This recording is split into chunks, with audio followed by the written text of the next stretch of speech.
Carbon family का rapid revision. ठीक है, carbon family 17th most abundant element है अर्थ क्रस्ट के अंदर। अर्थ क्रस्ट के अंदर जो एबंडेंट मोस्ट एलिमेंट है उससे 17th मोस्ट एबंडेंट एलिमेंट कौन सा है? कार्बन का है। कार्बन बहुत वर्सेटाइल है। वर्सेटाइल का मतलब ये है कि हर जगह पाया जाता है कार्बन। ठीक है, कार्बन के 3 आइसोटोप होते हैं, 12, 13, 14, जिसमें से 14 वाला रेडियो एक्टिव होता है, जिसकी हाफ लाइफ होती है 5770। इसी की हाफ लाइफ की मदद से हम रेडियो एक्टिव कार्बन डेटिंग का इस्तेमाल करते हैं। फिर कार्बन के बाद आता है सिलिकन। सिलिकन जो होता है वो सेकंड मोस्ट एबंडेंट एलिमेंट है इन द अर्थ क्रस्ट। तो फर्स्ट कौन एबंडेंट है? फर्स्ट है ऑक्सीजन। ठीक है, और थर्ड पे है एल्यूमिनियम। तो इतना पता होना चाहिए कि सिलिकन आपका सेकंड नंबर पे मोस्ट एबंडेंट अर्थ क्रस्ट में है, 27.7% बाई मास, और कार्बन क्या था? 17 था। कैसेटराइट को SnO2 बोलते हैं, गैलेना को PbS बोलते हैं। जर्मेनियम और सिलिकन सेमीकंडक्टर डिवाइस बनाने में काम आती हैं। फ्लेवोरियम का electronic configuration 5s14, 6d10, 7s2 और 7p2 होता है। 7p2 से हमको ये पता चल रहा है कि p ब्लॉक का एलिमेंट है। इसका हाफ लाइफ बहुत शॉर्ट होता है। इलेक्ट्रॉनिक कन्फिग्रेशन हम लिखते हैं NH2NP2, NH2NP2 यहाँ पर दे रखा है। नेक्स्ट आ जाओ, कोवेलेंट रेडियस।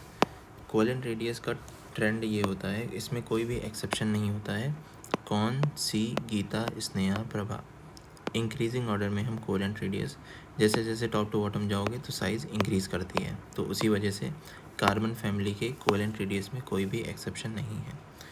आयोनाइजेशन इंथैल्पी के लास्ट में से दो थोड़ा सा चेंज है। कौन, सी, गीता, स्नेहा, प्रभा। अब हमको पता है कि ionization enthalpy top to bottom जाने पर कम होती है।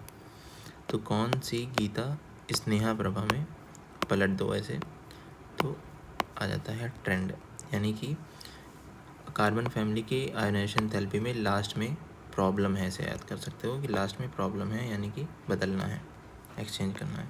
Poor shielding effect intervening DNF block. ऐसा इसलिए होता है, क्यों ऐसा होता है? क्योंकि यहाँ पर शील्डिंग इफेक्ट कम पुअर हो गया है, इस वजह से। रीज़न भी अगर आता है AR में तो बता सकते हैं। इलेक्ट्रोनिगेटिविटी हमको पता होना चाहिए कि टॉप टू बॉटम घटती है। तो टॉप टू बॉटम घटती है, यानी कि कार्बन की इलेक्ट्रोनिगेटिविटी सबसे ज़्यादा होगी, फिर PB की होगी, फिर SI की होगी, GE, और सिलिकन, जर्मेनियम और SN की लगभग बराबर होगी इलेक्ट्रोनिगेटिविटी। अगर इसमें देखते हो तो ये भी देखो, तीनों बराबर, 1.8, 1.8, 1.9 लगभग बराबर ही है। अच्छा, ये तीनों की बराबर है, ये ज़्यादा होगी। फिजिकल प्रॉपर्टी यहाँ पर बस इतना ही है। क्या क्या है? एक तो इलेक्ट्रॉनिक कन्फिग्रेशन, कोवेलेंट रेडियस में कोई एक्सेप्शन है ही नहीं, सिर्फ यही याद करना है, आयोनाइजेशन एंथैल्पी, जिसके लास्ट में थोड़ी सी प्रॉब्लम है शील्डिंग इफेक्ट की वजह से। आयोनाइजेशन एंथैल्पी में जब भी कहीं फ़र्क आता है तो वो पुअर शील्डिंग इफेक्ट की वजह से ही आता है, तो लास्ट में प्रॉब्लम। बाकी इलेक्ट्रोनिगेटिविटी तो कम होती है, लास्ट में बराबर है तीनों की। फिजिकल प्रॉपर्टी में सारे मेंबर्स इसके सॉलिड होते हैं, चाहे कार्बन हो, सिलिकन हो, जर्मेनियम हो, मेटल हो, SN हो, PB हो, कुछ भी हो। पहला दोनों आपका नॉन मेटल, बीच का मेटलॉइड, लास्ट वाला दोनों मेटल, ऐसे याद करना है। केमिकल प्रॉपर्टी इसका ऑक्सीडेशन स्टेट, कार्बन जो है वो +4 और +4+2 में +4+2 ऑक्सीडेशन स्टेट शो करता है, और -4 ऑक्सीडेशन स्टेट भी शो करता है CH4 के अंदर। ठीक है, और इनर्ट पेयर इफेक्ट कि टॉप टू बॉटम जाने पर lower oxidation state more stable होता है। तो वही यहाँ पर बता रहा है कि +2 oxidation state top to bottom जाने पर मोर स्टेबल होगा।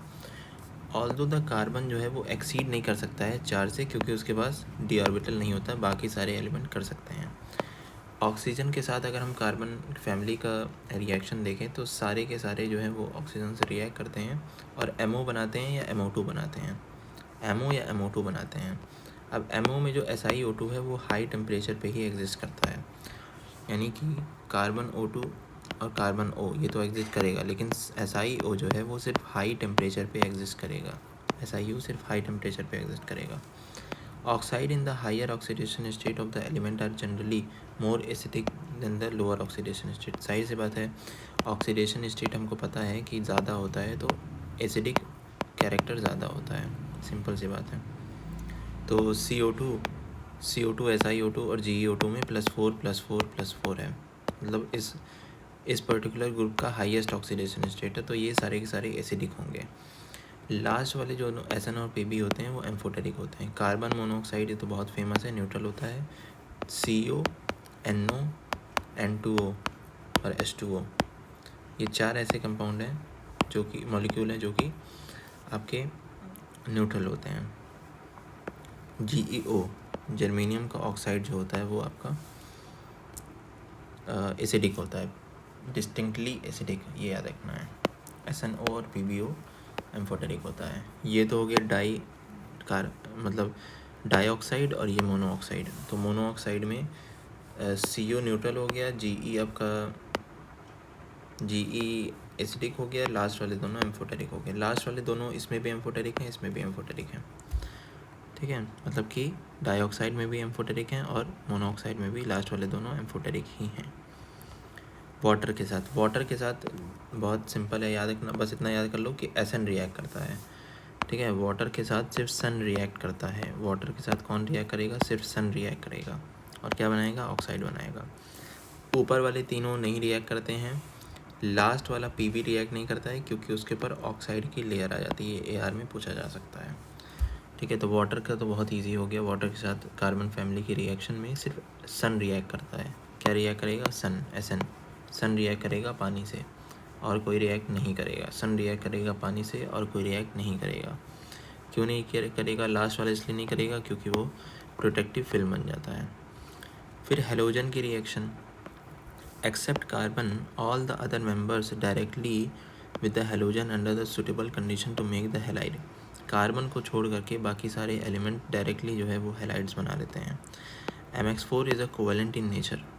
जाहिर सी बात है, मोर ऑक्सीडेशन स्टेट होगा, मोर कार्बोकेटायन वाला होगा, मोर ऑक्सीडेशन, तो वो क्या बनाएगा? कोवेलेंट ही बनाएगा, ठीक है। बट एक्सेप्शन है कि कोवेलेंट इन नेचर होता है। एक्सेप्शन क्या है आपका? कि SnF4 और PbF4, मतलब कि लास्ट वाले दोनों जो टेट्राफ्लोराइड हैं वो आपके आयोनिक इन नेचर होते हैं।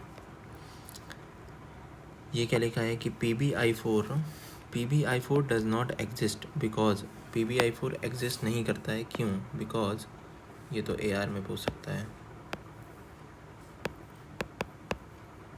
ठीक है। क्यों नहीं रिएक्ट कर सकती, क्यों नहीं ये एग्जिस्ट करता है, देखते हैं।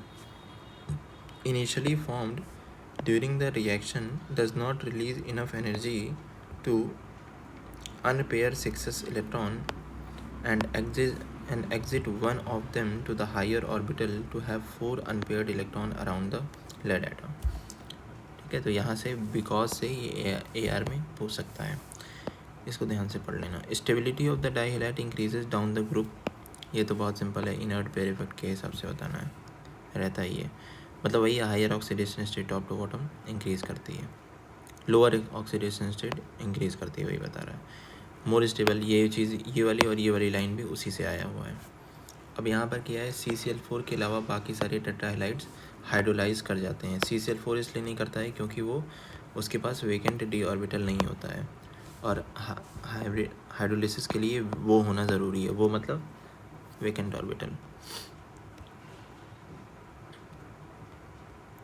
Important trends in anomalous behaviour of the carbon.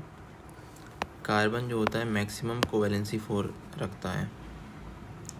Carbon unique ability होता है, जो खुद से बॉन्ड बनाने की एबिलिटी होती है, और अपने ग्रुप के आसपास डबल बॉन्ड भी बना सकता है, मल्टीपल बॉन्ड भी बना सकता है। खुद से बॉन्ड बनाने को हम कहते हैं कैटेनेशन प्रॉपर्टी, जो कार्बन के अंदर अपने ग्रुप में सबसे ज़्यादा होती है। फिर सिलिकॉन, जर्मेनियम और SN की बराबर होती है।